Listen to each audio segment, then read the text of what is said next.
Good morning from Argentina. Good afternoon in the UK. Many thanks for joining us for this session of the month of June of our workshop series. As you already know, we will have today the presentation by Fernando Avila from Brock University, the bank and the market, a non-traditional Latin American prison in Uruguay. So as we always do, Fernando will present for 30 minutes and then we will have time for questions, comments, etc. So Fernando, we are very, very glad that you accepted our invitation and you are here with us. The floor is yours. Thank you. Okay, thank you very much, Máximo. I will start sharing my screen. Thank you to Máximo, to Richard, and to all the people, not only the ones that are here now, so thank you to all of them, but also to the people at the center that made this possible. Okay, I had 30 minutes. I start the clock now. Well, my idea, this is part of my research the research I conducted as a PhD student. So this is my doctoral research. And it's part of, so as you know from the title, this is a prison in Uruguay called Unknown, as the prison that looks like a neighborhood. This is how it's like named in general. There are many dimensions of this prison that I had been like in some way writing and thinking and talking with others, writing with Máximo, with my supervisors, with Richard, talking with them and discussing ideas around this prison. Today, I just want to talk about one of the dimensions, that it's mostly the bank and the formal economy in the prison. But to talk about that, I need to give you some kind of background first. So I will take a couple of minutes to explain what is Punta de Rieles in some way, and why it is known as a neighborhood, and that will allow us to think about how it is possible to have a bank inside a prison, how the formal economy works, and things like that. So for those of you like Máximo and Richard that have already listened to this story, I will try to be brief, and I'm sorry. So what I'm going to do today is exactly that: present the research, the neighborhood, give you the framework. Then I'm gonna explain the labor market inside the prison and how it's connected to the idea of responsibilization inside the prison. Then I'm gonna move towards, I think, the central topic for today, that it's this idea of the prison economy and the bank and the money circulation inside the prison, and how those kind of things are connected to the emergence of, or the blend between solidarity and, in some way, if you want to go back to the second point here, to responsibilization and individualization. I think those two things together play really well to think about this blend. And then we're going to have time for, after the conclusions, to our Q&A. So Punta de Rieles is located, I'm moving here because I cannot see, here we go. So Punta de Rieles is located in Uruguay, as you know, Global South. We can discuss these categories like Global South and Global North later if you want. It is a medium security prison according to the official categories of Uruguay. Here we go. It's a medium-sized prison. It depends on how you consider medium, small, and big size, but for the Uruguayan and Latin American settings in general, 600 prisoners, it's considered a medium-sized prison. It holds prisoners for all sorts of crimes. So with some exceptions, we can discuss that later if you want, but mostly every crime can go there, with the exception of sexual assault and drug trafficking. But this is not, those exceptions are not related to the warden or the prison, Punta de Rieles, not wanting those prisoners. Mostly that's connected to the system, not wanting to send those prisoners to this prison, given the setting I'm going to show you. The warden and the warden is a civilian warden. I'm going to show you later I'm going to give you some details about his profile, his background, but it's a civilian warden, a person that is connected to the Latin American left of the 60s and the 70s. If you're familiar with Paulo Freire and these ideas of the pedagogy of the oppressed, you're gonna kind of understand some of the things I'm gonna tell you and how those things are connected to these ideologies. But it's a person connected to the left in some way. No, it's a progressive, lefty warden. The officers. This is unique to Punta de Rieles, the civilian warden and this profile. But the civilian officers is not unique to Punta de Rieles. This is normal in Uruguay. In Uruguay, you have civilian officers and police officers. So police officers are in charge of security. Civilian officers are mostly engaged with prisoner behavior relations, everyday relations with prisoners, their needs. What is unique about Punta de Rieles, unlike other prisons in Uruguay, is that most of the officers in the prison are civilian, and most of the civilian officers are women. So this is, if you check the ratio in other prisons and in Punta de Rieles, this is unique.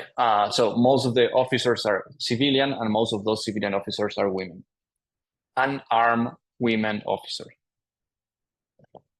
And the warden and the civilian officers in some way play that role or play that game as well.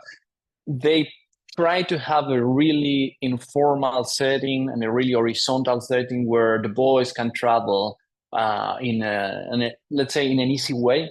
So having access to the warden or to the directors in general in this prison, it's really simple because the warden wants to have this kind of relationship with the prisoners. So you don't need to present a note or to ask for a meeting.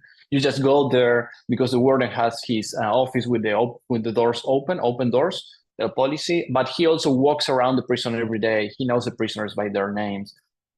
Actually, in my dissertation, I played around with the idea of pastoral power and this connection between the leader and the people being led. So he has this kind of connection with the prisoners, and he tries to create an informal setting where prisoners feel that they can connect with the authorities in a very simple way, straightforward way. Of course, at the same time, the warden decided to create this is a decision made by the warden, not by the prison system in Uruguay. This is really important as well. This is not what we are going to see now. It's not a program designed by certain experts outside the prison deciding that we are going to try this.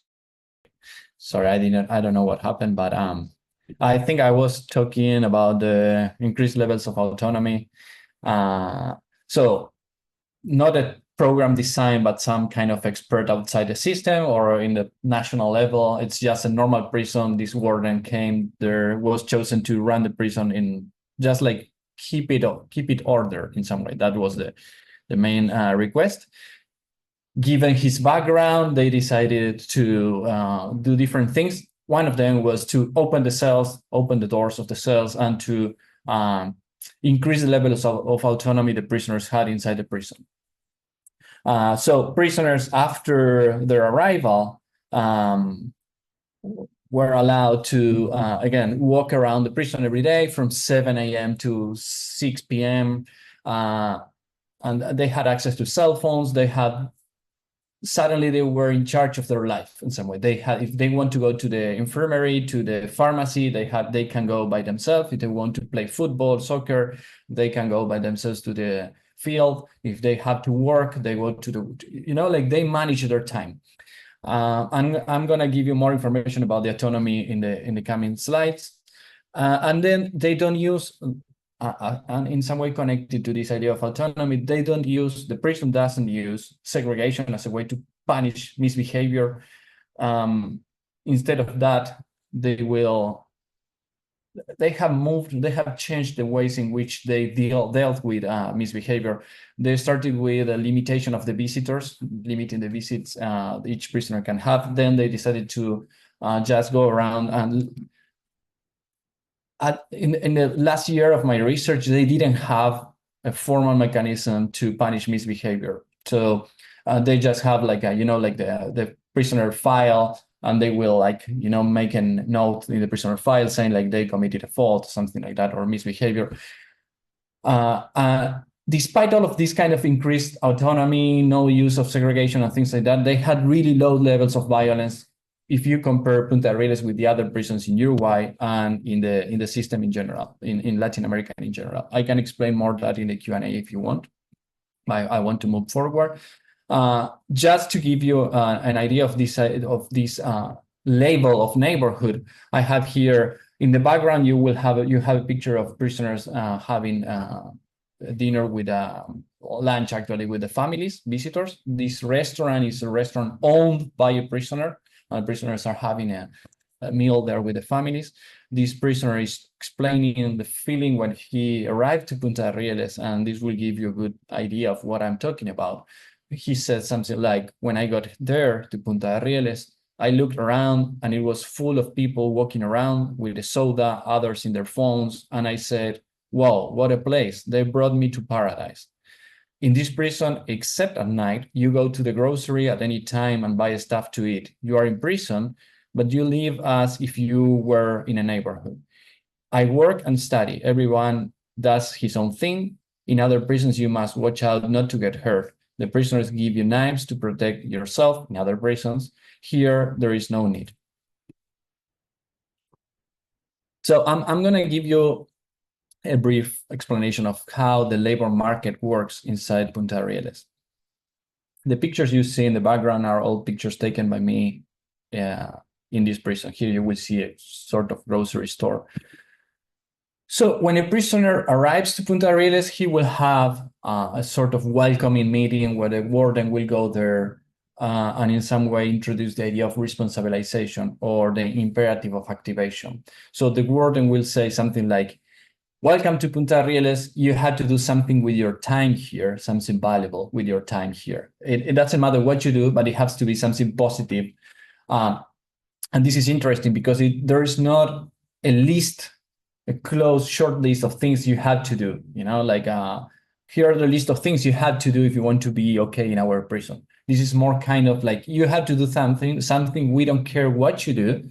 It's your decision. You have to build your own journey inside the prison.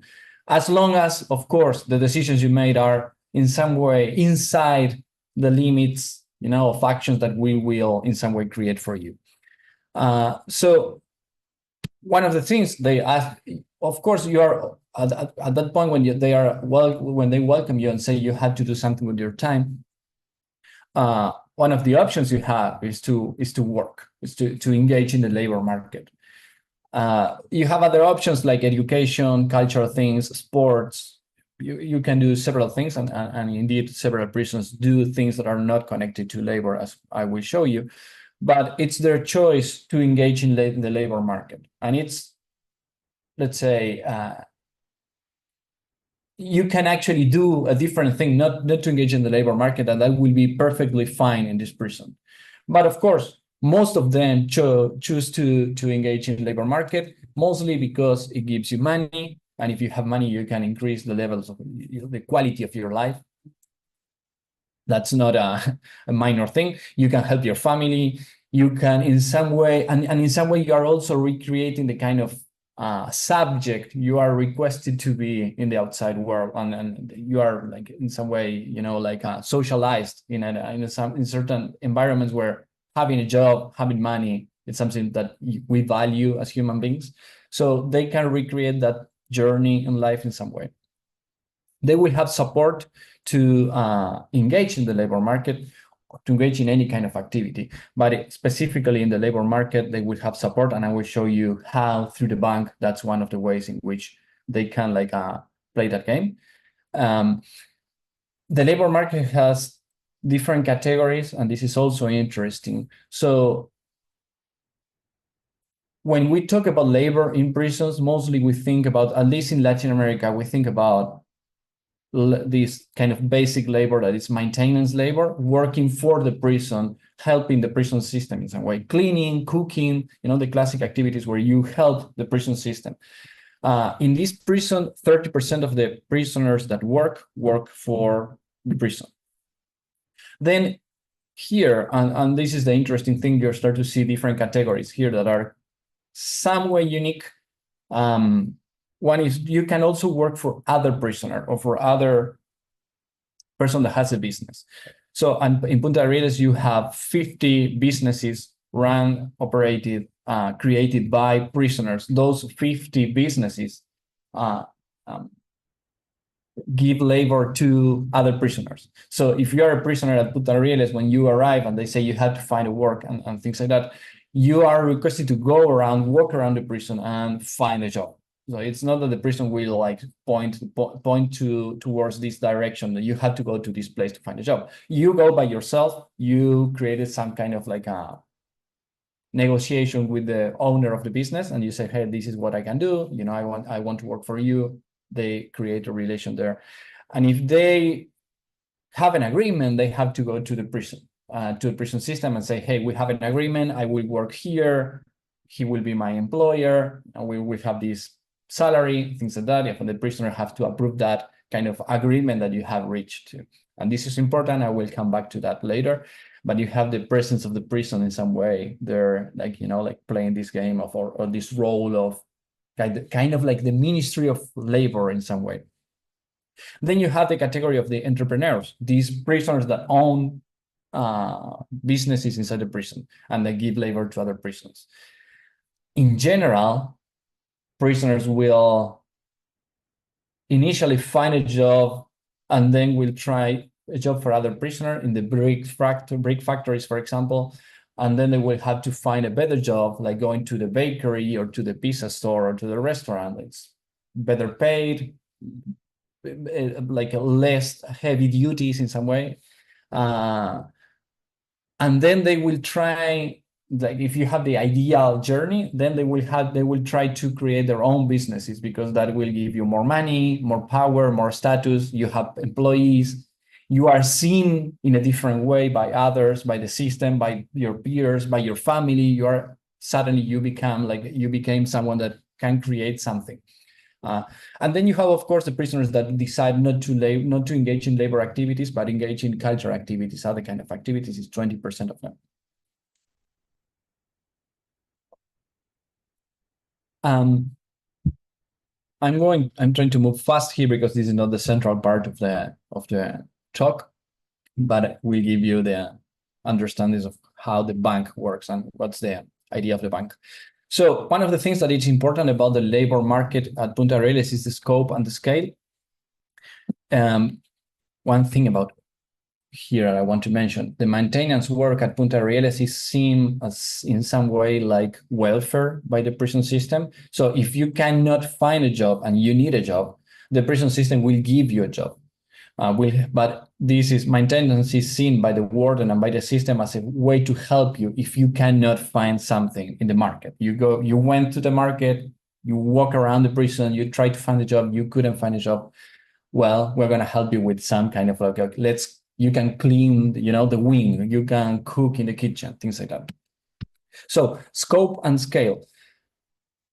80% of prisoners at Punta de Rieles, as you can see here, 30, 50, and 10, 80% of the prisoners at Punta de Rieles work in some way, while in the Uruguayan prison system in general, it depends on the year, but around 36 or 38 of them will work. So that's the average. It's really different.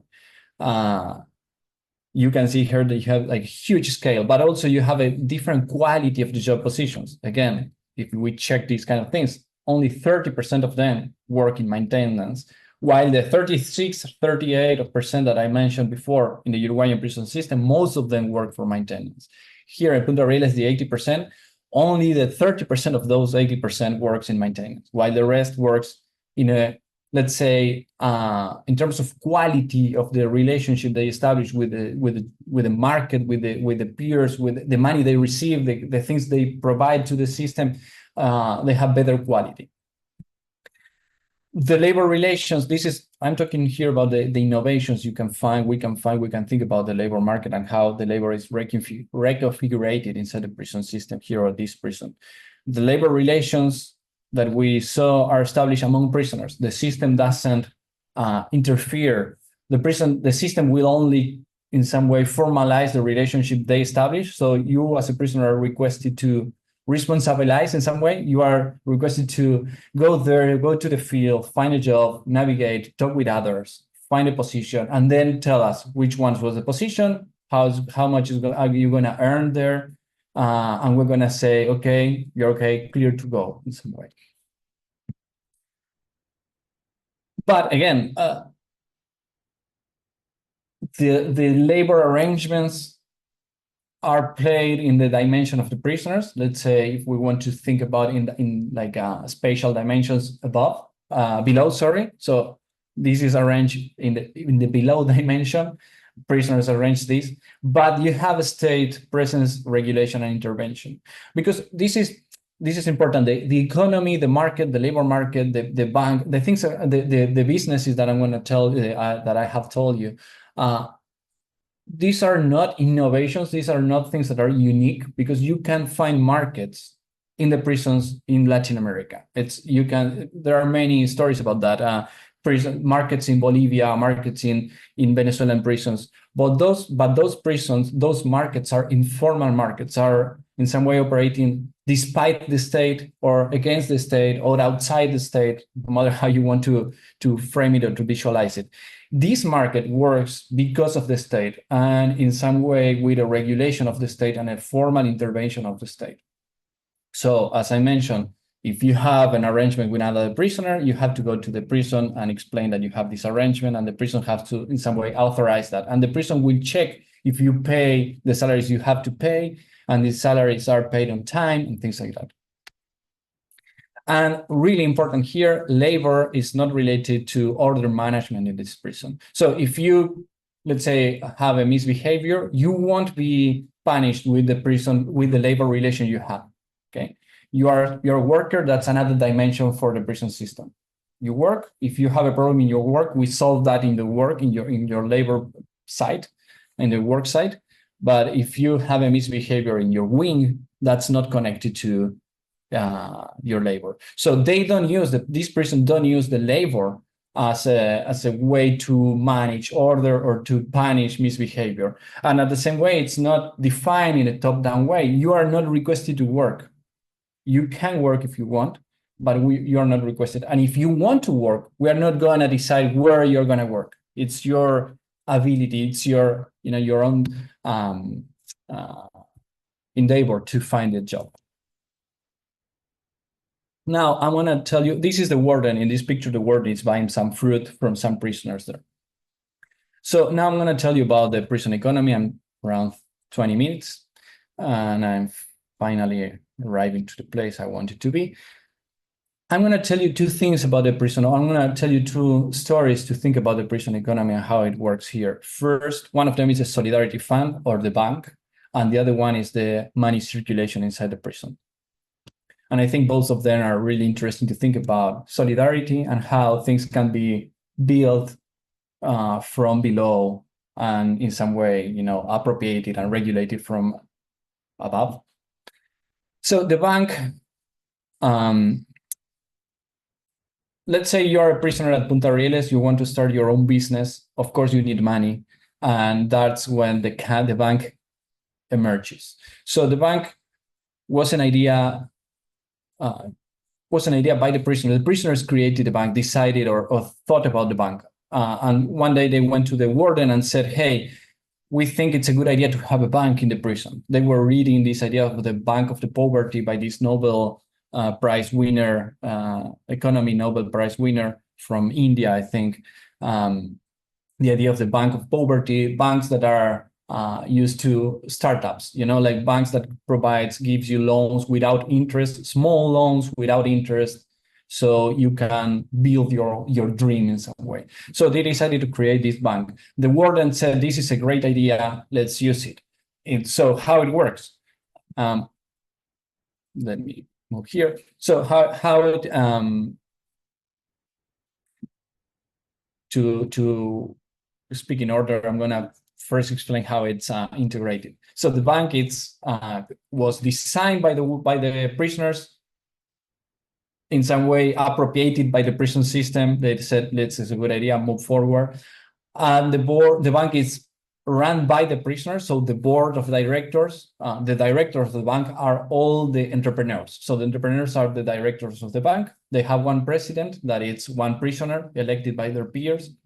the prison system, the warden, the person, the administrator that manage the money inside the treasury of the prison, they are also part of the board, but they have one vote. The president, it's a prisoner. The capital of the bank, it's made up of the money. So every prisoner, every transaction inside the system, the prison system has a sort, let's think about a tax. So one percentage of the tax goes to the bank. So if you sell a pizza or something in the, you have a, I don't know, shoe repair shop or like a barber shop, and if you cut the hair someone, part of that money goes to the bank, okay? And they have this capital that it's used to, of course, lend the money. How it works? You are a prisoner, you have an idea, you go to the prison system and say, hey, I want to start my own, I don't know, coffee shop. And the prison system will say, okay, how many jobs will you provide? Where you will build? Do you need some place, or do you have an idea? Will you build, a place, a place where you're gonna start your shop? Do you have the money? Things like that. And if they are okay with you, you're gonna sign a contract with the prison system saying, okay, this is my job now. Then you go with that contract to the bank, to your peers, and say, hey, I need the money for my coffee shop. I think I need like $2,000, for example. So the peers, your peers, the directors will vote and decide, well, I think this is a good investment for the bank or not. It's a good idea or not. They won't make money from your repayment because it's non-interest loan. But of course, if you cannot pay, if your business fail and you cannot pay back to the bank, they lose money. So they have to decide, do you have a good idea, or you're crazy, your idea is crazy, it won't work here. Of course, the funds of the bank, and this is also interesting, they are not only used to help you build your dream or your new business. They are also used for things like, for example, improving the prison sites. Like, for example, green places where you have, your kids can play, and they have games for kids, and so they will pay for repairments and to buy new games for the kids and things like that. They will pay for things for the Mother's Day, and they will buy a gift for every mother in the prison system. So they will come, the visitors come to the prison, and they will have like the food and the gifts and things like that. So I think that's interesting because it's showing us how money made by in some way the neoliberal, the capitalist system, businesses operating inside the prison, the money goes to the bank that helps others to improve, but also help people that doesn't have any kind of connection with this market in some way to have a better life. They can buy, gift for the mother, for the sister, for the son. And they also have a fund that, or a portion of that money goes to the victims of crime. And that's also interesting. We can talk about that later. The other example I need to give you, we're around 30 minutes now, it's a currency inside the prison. Briefly, currency circulation in Uruguayan prisons is forbidden, as it happens in many prisons. So you cannot have like a normal formal currency inside the prison.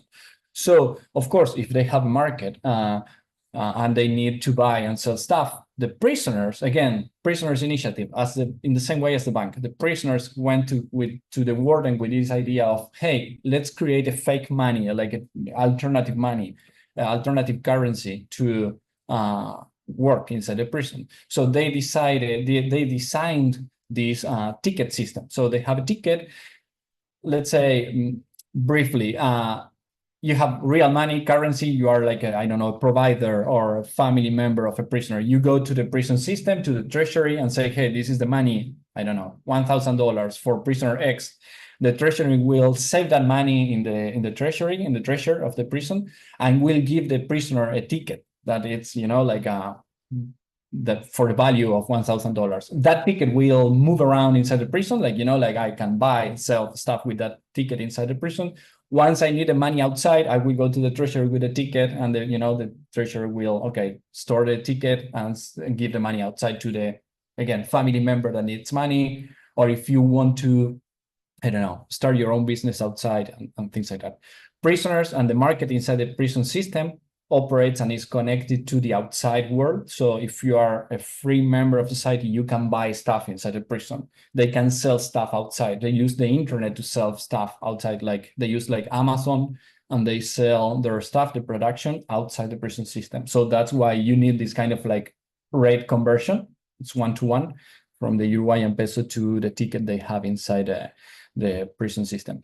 But again, and I'm on time, again, I want to think here about how the prisoners have devised a way to walk around or find ways to improve the way they can live in a better place, in a better world inside the prison, how they can manage and find arrangements that will help them to have a normal life or as normal as possible. And the prison system will accept that offer in some way and formalize that offer. They will say, that's a good idea. Let's find a way to make it work. And they will intervene because, for example, in the bank, they are seated in the board of directors. In the currency system, they play an important role with the treasury of the prison. Actually, if you think about that, you have like a Ministry of Economy and a Ministry of Labor, the prison playing those games or those roles. So I'm going to finish with this. And I think an idea or my questions when I want to close this talk and when I'm trying to think about Punta de Rieles in general is how this prison innovates. What are the innovations here? First, it's this idea of the regulated labor market. And in some way I have already mentioned this, but it's a labor market that has emerged as part of a formal strategy by the government, by the prison warden, that tries to engage prisoners in their life, in the decisions they make to improve their life. So this idea of responsibilization. And when you think about responsibilization and how it's described when it emerges inside prisons in the global north, in the literature of the global north, when you think about responsibilization, you think about individualization and you think about neoliberal strategies of government. And here, of course, you can see you allow prisoners to make decisions and you ask them to make decisions and to engage in their life and in the trajectories, in the journey inside the prison, and they will mostly choose to engage in the labor market and to have this idea of like recreate a capitalist society inside the prison. They will have, jobs and try to improve in the status and social life and to have their own businesses and then to have employees and to buy stuff and to grow. And they have the bank and they lend money and they, this is like a working, like a normal situation outside the prison. But what you see there emerging with the bank and the money, but mostly with the bank, is this idea of solidarity. So it's in some way what is emerging there is this interesting blend between responsibilization that recreates, because it's not imposed by the state, it's created by them. They decided to have this bank that will help others to improve, to recreate their to move forward, to create their own businesses, but to help others at the same time, to help the victims, to help the other prisoners. So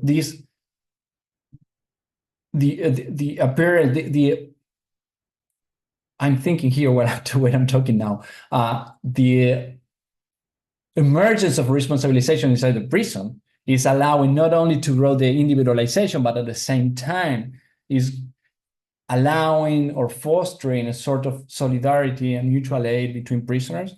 And of course, that may be connected to, I didn't have time to explain and to expand that, but to the profile of the warden connected to the Latin American left. It may be connected to the political time and cultural background in which this prison experience emerged. It's if you are, I don't know if you're familiar with the post-neoliberalism in Latin America, but the government in office when this prison experience emerged was a government that you can think about a government aligned with the left or a post-neoliberal government welfare in some way, like a strong welfare component. So those things playing there at the same time, these prisoners go there, they have this capacity to engage in the market and to create businesses and things like that. But they also, while they do that and they improve by themselves, they also recreate or create a bank that will help others. And the last thing I want to say about this is the interesting way in which you can think about the participation in prisoners in the governance of the prisons and the state regulation, because when you think about total confrontation or compliance in some way with the system, in the middle you have a lot of tones or shades of options. Here you have this really interesting mechanism working around. And it's this idea of like prisoners can participate in the governance of the prison, but this participation is not only fostered by the system is saying you have to participate. We are pushing you towards the participation, towards engaging in the life of the prison, but also it's not only that we push you towards that participation, we regulate that participation, and we want you to participate in this particular way. And this is the last thing I will say, gives us another way to think about prisoner participation in Latin American prisons, where most of the things that have been said about that, not all of them, but most of the things, or in general, the participation of prisoners in Latin American prisons is thought as a way of sorting the limitations of the state. So prisoners participate because the state cannot, in some way engage or do the things they have to do because of the limitations they have in terms of human resources, money, resources in general. So the participation of prisoners help you to cover those limitations. Here, this is really it works in a different way. It's thought in a different way. It's the prison system, the warden saying, we need you to participate, not because we cannot afford the things you need. We cannot do this. We cannot clean. We cannot cook. We need you to participate because it's the way in which we think a prison should be run. And your participation has to be regulated and in some way intervened by the state in some way. I will stop there because it's more than 30 minutes. That's all. Thank you very much.